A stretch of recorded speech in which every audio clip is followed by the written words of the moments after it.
राज्य गत 24 घंटा मध्य दुर्घटन 14 जन मृत्युवरण कर बरगढ़ सड़क दुर्घटना 4 जनकर जीवन नहीं। गत रात भेडेन ब्लॉक मेहरा छकरे घटी दुर्घटना। कुचिंडार कंटेनर बाइक धक्का 3 मृत।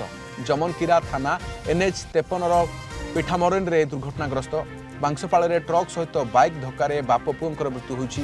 केन्दुझर जिला सदर थाना तेंतुली निकट में मर्मन्तुद दुर्घटना घटी।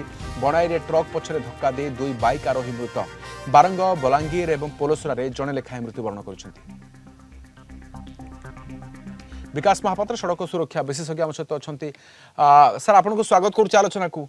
सर ये एकाधिक स्थान एकाधिक मृत्युजनित खबर केवल गोटे कारण जे दुर्घटना किभली देखुं?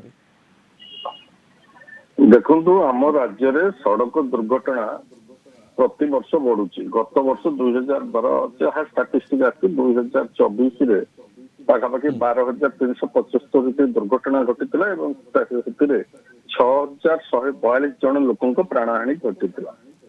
यहाँ गोटे गभीर गुरुतर विषय और जातीय स्तर में जी दुर्घटना होची मृत्यु आम देखा आकलन करवा आम राज्य में मृत्युर हार जातीय हार ठारू अधिक एवं खास करके टू व्हीलर राइडर कारण जिते गुड़िक एक्सीडेंट कथा आप आलोचना कर मोस्टली टू व्हीलर राइडर ही इनवल्व।